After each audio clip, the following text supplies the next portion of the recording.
Imagine uncovering a secret so dark that it changes everything you thought you knew about a murder case. What if the key to solving Andie Bell's murder lies in a secret she took to her grave? Hey guys, Shalon here. Welcome to the Bin Zone. On today's video, we're diving deep into the chilling mystery of a good girl's guide to murder. If you're new here, hit that subscribe button for more in-depth breakdowns of your favorite shows. We're really looking to unravel one of the most shocking plot twists in the series.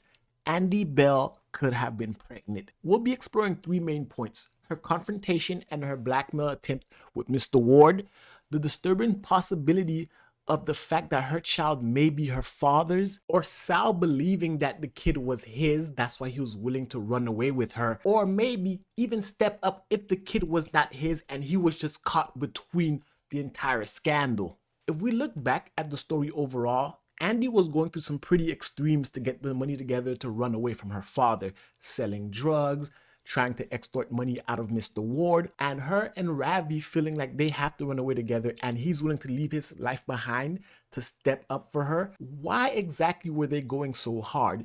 And the reason why they were going so hard is because Andie may have been pregnant. It would explain why she needed the money, and it would explain Mr. Ward's anger. So let's go back and really peel the layers back to how this could have happened, especially when Becca, Andie's sister, really breaks down the abuse they faced at their father's hand and her anger when Andie said she was leaving, because she said it was her and Andie together against him and she felt like she had to leave. So that let us know the level of abuse is to a level where it's beyond physical. But we'll be exploring that more in the father section, so that sets the groundwork for why Andie had to get out of there. And one of the main ways she was going to do this, aside from selling drugs, was to get money out of Mr. Ward. Now, Mr. Ward is one of these characters that we have to actually look at because he might be the most despicable character on this show. This man is disgusting, like dead ass, he's disgusting. But when we're first introduced to Mr. Ward, he comes off as a caring teacher. The way that his family dynamic works and the way that he's involved in his kid's life, as well as Pippa's, we get a picture of someone who's a caring father, but deep down we had no idea just how sick he was. It really starts with him being a teacher at a high school and getting involved with one of his students, starting a relationship with Andie Bell. Now, Andie herself as a character, she was with Sal, she was also sleeping with Mr. Ward, and God knows what else. But overall, Mr. Ward in this situation is the elder. He's the teacher. He's the one in a position of power. And he took advantage of a high school student. And it was for his own sick, twisted version of her purity. Because we see later after Andie dies, he ends up kidnapping a girl who looks exactly like her. So he has this fetishization for this Puritan blonde-haired type of pure. When Andie tries to extort him and says she needs the money or she's going to expose what they have going on, he says he just pushed her and she smashed the back of her head. We saw her walking through the street where the back of her head smashed in. But what if it's a little deeper than that? Because the scandal, it would be her word against his. But what if she becomes pregnant? He is one of the people that she's messing around with, and we know he's obsessed with her.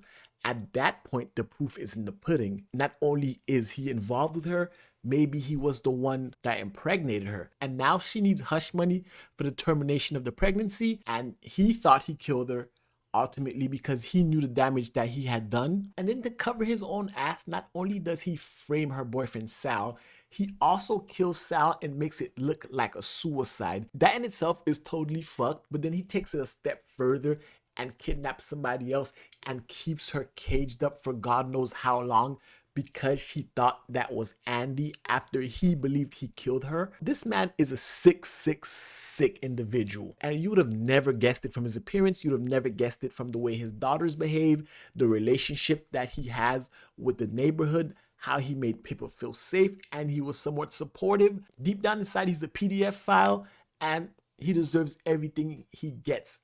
But that's just one adult who failed her. The next one is the most egregious of all, because as a father, you have to be the one to step up and protect your daughter. And that's why we're going to look at the dynamics between Andie, her father, and her sister, because we find out that he was abusive, and we find out from Becca how he used to abuse them and how Andie now couldn't take it anymore. And he started abusing them after their mother was gone. as though he kind of blamed them for it, or maybe he saw them in her mother. We know that Becca and Andie look alike. Even in the beginning of the show, we saw people mistaking Becca for Andie, and Becca gets that a lot. So it's safe to say that they both look like their mom.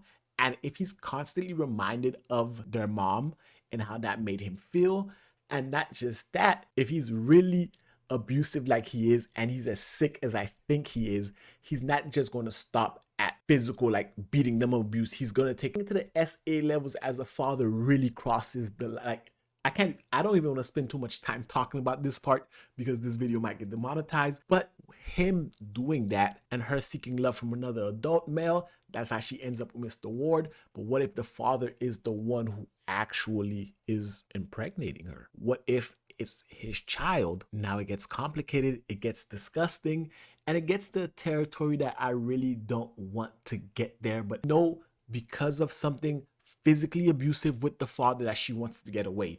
That's why she goes as far as to sell drugs. That's why she's extorting Mr. Ward. That's why her and Sal are planning on leaving, because it's at a point where she can't take his abuse. And now she's finally drawn the line. She's 17. She could have waited an extra year. But why now if it didn't go to another level? But now we get Sal, who honestly is the most tragic character in this entire story, because he truly cared about Andie, he truly loved her, and it looks like he was willing to step up and be there for her. He was supportive of her. He was the only guy in her life who really didn't fail her. Even her friend group, they were there for her, but kind of not really. And we saw Andie hanging out with some shady people, but Sal genuinely was a great guy. He was felt by his friend group. Honestly, Sal deserved better. He deserved better friends. He deserved a better girlfriend. But we're not going to spend too much time talking about that. We're going to look at Sal and how he was willing to leave his family behind, start a new life, make whatever money he can to take care of Andie. I find it kind of weird that he would be thinking about that, unless, again, she was with child and now he thinks his girlfriend is faithful. He doesn't know all the things that Andie had going on. So what if now Sal believes the child is his? That's why they were planning on running away together. Looking at Sal, let's think of even deeper. What if he knew? Because I don't think he would have stepped up to that level. He loved her so much. But when he was in the police precinct and they accused him of it, he probably knew more about what happened. Because remember, Andie was never found. So there was never a way to actually see if she was pregnant or not.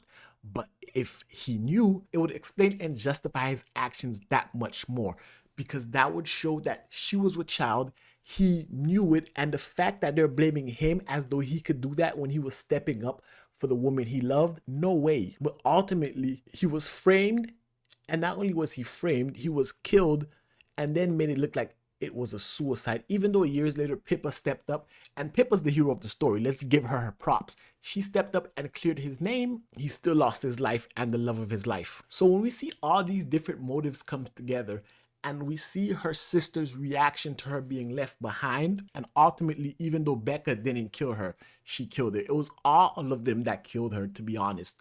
Mr. Ward, her father, everyone pushing her to this, except Ravi. I'm not going to say Ravi because he was super supportive, but all the men in her life pushing her here. And then ultimately, Becca cracking under the pressure because she knows what their dad can do. And without her being there, without Andie being there to help her, he's going to take advantage of her. And it's pretty much over for her when it comes to what he's planning on doing, because he is a sick individual. So that's why she ended up doing what she did and being a child and trying to cover it up, because, you know, it would lead to more can of worms.